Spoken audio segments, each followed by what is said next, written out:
네, 경기 화성시병 권칠승입니다. 먼저 12구 참사로 희생되신 분들의 명복을 빕니다. 국무총리 또 행안부 장관, 법무부 장관, 감사원장, 공수처장 이렇게 5분께 질문을 드리고 혹시 시간이 남으면 산업부 장관께도 질문을 드리도록 하겠습니다. 총리님께 먼저 질문 드리겠습니다. 요즘 그 12구 참사 이후에 여러 가지 현상들에 대해서 국민적인 의혹이 있는 것들이 있습니다. 거기에 대해서 질문을 드리겠습니다. 근조 글자가 없는 검은 리본을 달라고 지침을 내리셨던데 그 이유가 무엇입니까?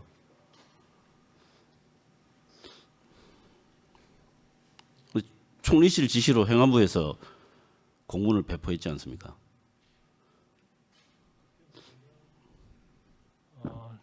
제가 다시 한번 확인을 하겠습니다만 그때 이제 근조를 달기로는 결정을 했는데 그거를 인쇄를 하거나 또 각 그 기관들이 혼동을 일으키거나 하니까 우선은 좀 자율적으로 하되 글자가 없는 것도 좋다. 아마 그런 얘기가 있었던 것 같은데요. 제가 한번 다시 한번 확인을 해서 정확히 그 말씀드릴게요. 공문을 내린 그 지시를 내린 데가 총리실입니다. 아마 그게 중대본에서 얘기를 하고 인사혁신처에서는 공무원들도 이유를 모른다고 합니다. 예, 제가 그건 확인을 해서 다시 말씀드리겠습니다. 이거 누구 아이디어인지는 혹시 아십니까? 누군가가 아이디어를 냈을 거 아닙니까? 이렇게 하자고. 글쎄요, 저 달자는 얘기는 나왔고 그걸 뭘 아무 글자도 없이 하자, 있게 하자, 그거는 그렇게 중요한 그 논의 과제가 아니었던 거라는데요. 제가 확인을 해서 말씀드리겠습니다. 예. 근데 참 인사혁신처장이 대신 답변해도 되겠습니다. 네, 하십시오. 예, 그 저희가 그 당일 그 처음에는 이제 3시경에 국가기관의 애도를 표하는 검은색 리본 폐용 이렇게 나왔습니다. 그러니까 그 후에 그 검은색 리본이 뭐 거기다 글자를 해도 되느냐 여러 가지 이제 질의가 있어가지고 저희가 당일 8시에 이제 업무 연락으로 글자 없는 리본으로 했으면 좋겠다는 취지로 나갔는데요. 그게 누구 아이디어였어요? 그 이유가 지금까지 이런 사례가 없었잖아요. 그 이유를 먼저 말씀드리겠습니다. 12시경에 총리님과 그 관계 국무위원 답변을 좀 짧게 해주십시오. 예, 브리핑을 하면서 글자 없는 리본을 폐용을 했고 제가 8시에 중대본에 가보니까 참석자와 배석자 수십 명 있었는데 다 글자 없는 리본을 폐용을 했습니다. 그래서 이제 그에 따라서 한 것이고요. 그럼 이유가 그 회의에 이유는 가보니까 제가 다른 사람들이 듣기에는 전부 글자 없는 리본을 폐용했기 때문에 그렇게 했다는 건가요? 그 당시에는 제가 듣기에는 아니 그 이제 이유를 말씀해 예, 주십시오. 초기 그 부상자들이 상황 사슬을 초기 말고요. 부상자들이 많았고 또 그 현장에서 목격한 시민들의 그 심리적 충격 같은 것을 고려해서 아마 그렇게 했던 걸로 저는 추측을 하고 있습니다. 그래서 인사처장님이 답변하실 내용을 모르시네요. 그 이유를 이렇게 정하게 된 이유와 누가 낸 아이디어인지 그걸 좀 답변을 해주시기 바랍니다. 지금은 당장 답변이 안 되니까 오늘 회의 중에 답변 주시기 바랍니다. 이게 근조라는 게 원래 사전에 찾아보면 사람의 죽음에 대해서 슬픔을 나타내는 그런 뜻으로 해석이 되어 있습니다. 그 글자를 안 쓰면은 그 슬픔을 안 나타내는 거라고 오해받을 수 있어서 오히려 이런 아이디어를 내면은 당연히 그 글자를 써야 된다고 이야기하는 게 그런데 많은 이게 정확한 판단 아닌가요? 많은 언론에서도 글자 없는 리본을 또 폐용하는 사례도 많이 있었습니다. 네, 가끔씩 있습니다. 그런데 그렇게 폐용을 하라고 지시를 내린 거는 제가 본 적이 없어요.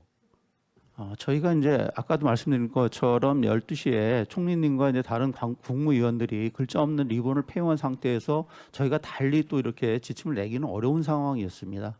그러니까 그거는 이유가 아니죠. 그건 원인이 아니잖아요. 상황을 보고 결과를 끼워 맞춘 거지 않습니까? 이게 사실은 좀 해괴한 일입니다. 그다음에 민방위복 이 색깔을 바꾸셨잖아요, 총리님. 네, 이거는 왜 바꾸셨어요? 좀 기존의 그 뭐 약간 노란 그 색깔이 이게 조금 좀 이렇게 보기에 그렇게 썩 좀 좋아 보이지 아니 의도는 전혀 없었습니다. 그래서 새로운 정부가 들어오고 좀 이런 그 민방위복도 좀 괜찮은 것들을 해보자. 그래서 몇 가지 안을 가지고 검토를 하다가 이게 바꾼 이유가 뭡니까? 그 과정을 말씀드리는 게 아니고. 아니 그러니까 과거에 우리가 입었던 것들이 조금 좀 너무 좀 색깔이 이것도 총리실 아이디어입니까? 글쎄요, 그건 뭐 누구의 아이디어였는지 모르겠습니다만은 최종적으로는 국무회의에서 이게 원래 노란색으로 하는 게 다 이유가 있지 않습니까? 그렇죠.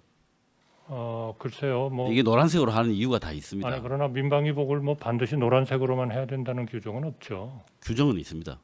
아니 노란색으로만 해야 된다는 규정은 없습니다, 의원님. 아니 그 규정이 있다니까요. 아니 현재 라임색으로 한다고 규정이 있습니다. 아니 그 규정은 규정을 바꿀 수 있냐 없냐는 다 다른 문제지만. 바로 그 말씀입니다. 예, 그거는 바꿀 수 있죠. 있는 거죠. 예, 그런데 노란색으로 하는 이유가 그러니까 있어요. 바꿀 수 없다 이렇게 말씀하시는 거는 아니죠. 그러니까 그 이유가 있어야 바꿀 거 아닙니까? 좀 더 사람들이 입었을 때 좀 쾌적하고 더 낫게 보이도록 당연히 정부로서는 그런 거를 저는 그 검토하자. 색깔을 바꿨을 때 쾌적한. 너무나 모든 것을 이렇게 뒤에 무슨 저는 좀 숨겨진 이해가 잘 뜻이 있다. 그렇게는 제발 좀 생각하지 말아 주십시오. 그렇게 생각 안 하는데 현상들이 너무 많아서 그렇습니다. 그렇지 않습니다. 또 말씀드릴게요. 위패나 사진이 없는 조문을 했지 않습니까? 그건 왜 그렇게 했습니까? 그 문제는 뭐 저희나 총리실이나 이런 데서 지시를 한 건 아니고요. 아마 지방에서 지방에 대한 지시를 해야 하는 행자부가 아마 내리지 않았나 싶습니다. 행자부가 했더라도 총리님이 아셨을 거 아닙니까? 그 내용을. 행안부 장관님 답변해 주셔도 좋습니다. 네, 그 합동 분향소는 사고 직후에 바로 설치됐는데요. 그 사고 직후는 사망자 신원을 확인 과정에 있었습니다. 그래도 사망자 확인이 됐다 하더라도 그 유족들에게 그 동의를 다 받아야 됩니다. 예, 처음에 그럴 수 영정이나 있습니다. 위패. 그런데 그래서 유족들에게 확인 절차는 해보셨습니까? 시간이 너무 많이 걸립니다. 아니, 그게 확인을 한두 명이 해보셨어요. 아니다. 확인이 가능한 사람들이 있을 거 아닙니까? 그것도 위패가 꼭 그렇게 중요한 게 아니라 국민들이 거기서 그거를 정부가 판단할 일이 아니지 조문을 않습니까? 빨리 하는 게 더 중요하다고 저희 희생자 유족의 입장에서 네. 이렇게 하실 건지 사진을 얹고 하실 건지 이런 거 정도는 당연히 물어보셔야 되는 거 아닙니까? 아니 근데 156명한테 일일이 확인하려면은 일일이 시간이 꽤 확인하셔야 되죠. 그럼 156명이 몇 명 된다고? 그게 숫자가 정부가 전화를 하면은 그 숫자 금방 전화하죠. 아니 신원 그 사망자 그러니까 안 하신 거죠. 확인하는 해도 최소한 한 그 정도 2-3일 성의는 걸렸습니다. 보이셔야죠. 잘 아시다시피 아니 그 최소한 그 정도 성의는 보이셔야 되는 거 아닙니까? 그거보다는 합동 분향소를 빨리 설치하는 것이 더 낫다고 판단한 겁니다. 그러니까요. 설치를 해놓고 그 이후에 그런 조치들을 했어야 되는 거 아닙니까? 이건 너무 행정 편의주의잖아요. 그 156명이나 되니까 확인하기도 어렵고 하니까 그냥 해버린 거 아닙니까? 그 유족들의 동의를 일일이 다 받아야 됩니다. 알고 있습니다. 네. 그 유족들한테 물어보면 되지 않습니까? 그거를 안 했다는 게 숫자가 많아서 안 했다는 게 그걸 누가 이해를 하겠습니까? 근데 유족들이 그거 사실 그 경황이 없는 상태에서 그런 걸 일일이 전화해서 확인하는 것도 사실은 그렇게 간단한 일은 아닙니다. 그 확인을 안 하셨잖아요. 그 다른 경우에 그런 다 해서 옛날 세월호 때도 다 하고 그렇게 했습니다. 그다음에요. 총리님, 제가 이게 좀 지난 이야기라 좀 그렇습니다만 그 바이든이라는 말 때문에 MBC가 지금 고발돼 있는 거 알고 계시죠? 네, 예, 알고 계시죠? 저는 처음에 날리면이라고 해명했을 때 저는 일부러 그러는 줄 알았거든요. 일단 급하니까 아무 말이나 하는가 보다 그 정도로 생각을 했는데 저는 한국 사람들 아닌 줄 알았어요. 말을 그렇게 알아들으면 대화가 안 되는 거지 않습니까? 그런데 MBC를 고발하면서 이게 국면이 완전히 바뀌었습니다. MBC 고발이 어떤 의미냐면요. 물론 그 MBC가 보도하기 전에 이미 인터넷에 다 돌았습니다. 그 MBC가 보도를 하고 난 이후에 뭐 우리나라 뭐 거의 모든 방송들 다 그 똑같은 내용 혹은 비슷한 내용으로 다 보도를 했습니다. 그런데 MBC만 딱 찍어서 고발을 했거든요. 이게 어떤 의미냐면요. 날리면으로 듣지 않으면 공격하겠다라는 불이익을 주겠다고 하는 그런 시그널밖에 안 되지 않습니까? 그건 조금 의원님이 너무 나가신 것 같습니다. 뭐 나갔는지 한번 말씀해 주시죠. 우선 제가 들어봐도요. 예. 뭔지 모르겠어요. 아, 그러신가요? 네, 제 청력이 나쁜지는 모르겠습니다. 근데 그러시죠. 정말 모르겠습니다. 정말 모르겠습니다. 예, 뭐 그렇게 들린다니까 제가 뭐라고 말씀 못 아니, 드리겠습니다. 어느 쪽으로 들리는 게 아니라 흐릿합니다. 모르겠어요. 어떤 예, 내용인지. 예. 그러니까 다 날렸다고 들으시는 거네요. 저는 차라리 미국에 가서도 할 말 했다. 이 정도 스탠스로 말씀을 하셨으면 이해하는 사람이 많을 것 같아요. 알겠습니다. 저 행안부 장관님께 질문 드리겠습니다. 행안부 장관님은 경찰의 지휘권자시잖아요. 그렇죠? 예. 이제 경찰 업무 조직 신설 방침이라고 하는 것을 이제 새로 만들기 이전에도 원래부터 행안부 장관에게 있던 권한이라고도 말씀을 하셨고, 그렇죠? 그 권한이라는 게 이제 법령상 그 취지상 있다는 것이지, 그거를 구체적으로 실현할 수 네, 있는 좋습니다. 그래서 조직이나 6월 있어야 27일 된다. 보도 자료에도 나와 있습니다. 법에서 주어진 일을 좀 더 명확하게 할 수 네, 있게 되었다. 그렇습니다. 이렇게 네, 말씀하셨습니다. 그래서 그만큼 이제 뭐 책임도 커지신 것도 마찬가지 아니겠습니까? 근데 어제 보도로 제가 기억을 하는데요. 사의 표명을 한 적 없다 이렇게 말씀을 하셨어요. 사실이죠. 그렇습니다. 예. 저는 역대 장관들 중에서 이 정도 큰 참사가 났을 때 사의 표명을 안 하신 분들은 찾기가 어려울 것 같습니다. 장관의 거치는 국무위원은 형사 책임만을 근거로 할 수는 없지 않겠습니까? 어떻게 생각하십니까? 네, 그렇게 생각할 수 있습니다. 예. 그런데 사의 표명을 안 한 이유는 어떻게 되십니까? 지금 더 중요한 것은 현재 위치에서 제가 할 일을 최선을 다해서 하는 것이 더욱 중요하다고 생각하고요. 그것은 사고 뒷수습, 그다음에 다시는 이와 같은 불행한 일이 정말 다시는 일어나서는 안 되겠다라는 재발 방지책을 하는 것이 더 급선무라고 생각합니다. 예. 그 일에도 집중을 해 주시되 네, 거치에 대해서도 고민을 해 주시기 바랍니다. 혹시 대통령실이나 이런 데서 사의 요청 들어온 건 없습니까? 뭐 아직까지 그런 말씀은 없었습니다. 그러면 기본적으로 책임감이 좀 부족하다 이렇게밖에 볼 수 없습니다. 깊이 고민을 좀 해주시기 바랍니다. 제가 뭐 면전에서 이런 말씀 드리는 거는 명구스럽지만 그래도 국무위원이라는 자리가 무겁기 때문에 고민을 해주시기 바랍니다. 그다음에 주체자가 없어서 책임 소재가 불분명하다라고 했던 최초의 입장, 그 변화가 없습니까? 그렇게 말씀드린 적은 한 번도 없습니다. 그러면 이런 그 취지로 어제 행정안전위원회에서도 주체자가 있든 없든 정부는 무한정 책임을 져야 된다고 대통령께서도 누누이 말씀하셨고요. 저는 그런 규정이나 법령이 없는 것 자체가 저희가 부실했다라고 어제 행정안전위에서 말씀을 드렸을 네, 때 어제는 그렇게 최초예요. 최초가 마찬가지입니다. 그러면 제가 그런 얘기 확인을 한 적 해보겠습니다. 없었습니다. 다만 그런데 주체자가 없는 주체자가 경우에는 있는 경우하고 없는 경우가 좀 다르다라고만 말씀을 드렸죠. 책임이 불분명하다고 말씀을 하신 게 제가 확인을 했기 때문에 네. 제가 뭐 한 번 더 확인을 해드리겠습니다. 그런데 이 상식적인 의무를 지키지 않으면은 법적 책임을 면할 수 없다 이런 판례들이 있는 거 잘 아시잖아요. 지금 잘 모르겠어요. 그 있습니다. 네. 예, 그런 게 있습니다. 그런데 장관님은 정치적으로나 뭐 도의적으로도 책임을 지셔야 되는 위치에 계시잖아요. 그거는 인정하시죠? 어쨌든 그게 뭐 누누이 주체자가 말씀드리지만 있든 없든 이런 걸 다 떠나서 현재 위치에서 제가 할 수 있는 최선을 다할 뿐입니다.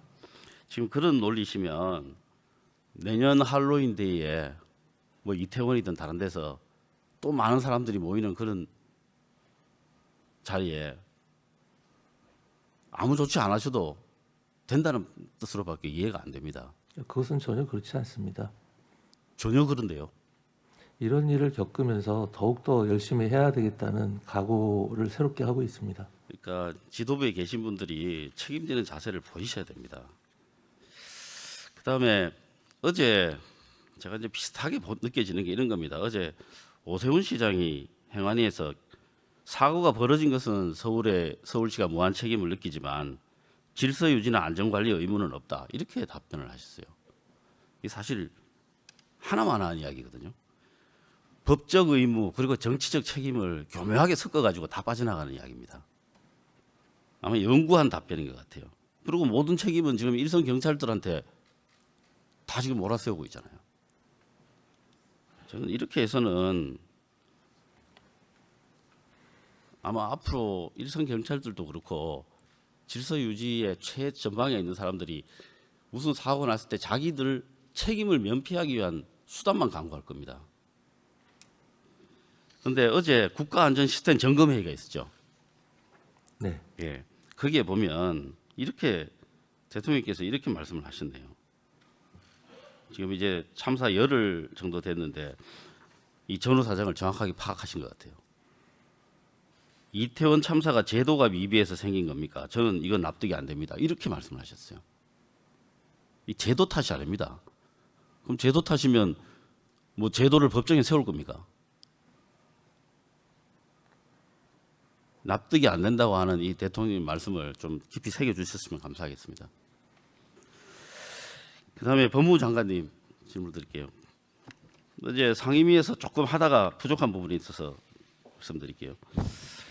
그 수원 발발이라고 불리던 그 박병화 씨가 화성시로 지금 거주를 했는데 지금 현재 나이가 40입니다. 그것도 알고 계시죠? 알고 있습니다. 예. 의정부에 갔던 이제 김근식 씨 같은 경우는 나이가 70 정도 되시고 이 고령인데도 불구하고 지역의 수용성이 거의 제로였습니다. 지금 화성시 같은 경우에는 대학가 원룸촌에 지금 와 있고 과거에 범죄를 했던 지역과 비슷하고 그래서 굉장히 위험도가 높습니다. 그래서 지금 뭐 원룸 소유주가 퇴거 조치를 위한 법적 대응 중이지만 결론 날 때까지는 시간이 좀 걸릴 겁니다. 그래서 그동안에 아무런 사건 사고가 나지 않도록 법무부에서 좀 철저하게 관리해 주실 것을 부탁드리겠습니다. 예, 현 법령 하에서 저희가 최선을 다하고 있다는 것은 의원님도 아실 거고요. 저희도 지금 화성시나 의원님의 우려에 대해서 깊이 공감하고 있습니다. 그렇지만 현재 법제하에서는 할 수 있는 부분이 제한되어 있기 때문에 앞으로 법 개선을 포함해 가지고 많은 걸 연구하고 그리고 바로 그 화성에서도 불미스러운 일이 생기지 않도록 최선을 다하겠습니다. 예, 뭐 화성시가 과거에 연쇄 살인 성범죄 때문에 깊은 상처를 가진 곳이라는 잘 알고 계실 겁니다. 그래서 그 부분도 좀 더 감안을 해주시고 그 다음에 지금과 같은 방식으로는 이게 뭐 화성시에서 퇴거가 되더라도 똑같은 문제가 다른 데서 또 일어나지 않습니까? 다른 곳에 가서도 똑같이 맞. 그렇습니다. 그래서 이런 부분들을 최소화시킬 수 있는 제도 개선 방안도 좀 적극적으로 검토해서 알려주시기 바랍니다. 알겠습니다. 네. 다음 감사원장님께 질문드리겠습니다. 최근 3년간의 감사원 연구 용역 내역을 보면 전부 수의 계약입니다. 전부 수의 계약이고 내용도 보면 좀 이상한 게 많아요. 전력시장 구조 분석 등을 통한 전력거래 개선 방안 연구 이런 거를 감사원에서 왜 하는지 잘 모르겠어요. 감사 활동하고 관련이 돼서 아마 하지 않았나 싶은데 전기요금 개선 방안 연구 그러다가 이런 게 전부 다 비공개입니다. 그러니까 이제 감사 제가 이 연구 용역 뭐 마지막에 책자나 자료 형태로 나올 거 아닙니까? 예. 이거 달라고 안 줘요. 이거 지금 2018년 뭐 4년씩 지난 건데도 이걸 안 줘요. 그건 다시 한번 이해를 할 수가 없어요. 제가 좀 챙겨보겠습니다. 제가 상임위 때 요청드린 안 주신 자료 있잖아요. 용역. 예, 제가 그게 의심 가는 구석이 있어서 그거는 뭐 이게 이해되는데요. 저희들이 감사원 연구 용역이 자료가 엄청나게 부실하다는 이야기가 있어요. 그 확인을 해보려고 달라고 하는데 주지를 않아요. 그러면 앞으로 이 연구 용역 사업 예산을 어떻게 책정하겠습니까? 좀 드릴 수 있는 자료 다음에 제가 다시 한번 챙겨서 특정 업무 경비도 마찬가지입니다. 이게 옛날에 모니터링 활동비라고 불린 건데요. 이게 정말 그냥 이게 사설에서 보내는 보도 요약본보다 더 못해요. 이거 혹시 보셨어요? 이게 2019년 건데 최근에 그 보내달라고 하니까 안 보내줘갖고 제가 2019년 것도 들고 저희들이 자료 보내드린 건가요? 2019년도 겁니다. 과거에 받았던 거를 제가 다시 들고 나온 겁니다. 근데 특정 업무 경비 아니, 자체가 감사원을 감사하는 유일한 기관이 국회잖아요. 근데 위원님도 그런데 아시다시피 국회에서 자료를 달라고 하는데 안 주는 법이 어디 있습니까 도대체? 특정 업무 경비의 성격 자체가 뭐 수사, 감사, 예산 조사 뭐 이런 특정 업무에 쓰기 위해서 쓰는 용도 자체로 편성돼 있는 예산 아니겠습니까? 그러니까 그 내용 자체는 저희들이 비정형적인 감사 활동을 하는 데 쓰이는 거기 때문에 그거를 구체적으로 자료를 좀 내지 못해서 모니터링 자료를 어떤 작업을 하시는지를 보내주셔야 될 거 아닙니까? 다시 한번 좀 설명드리도록 그렇게 하겠습니다.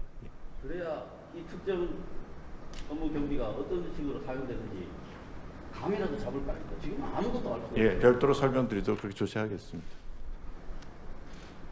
설명 전에는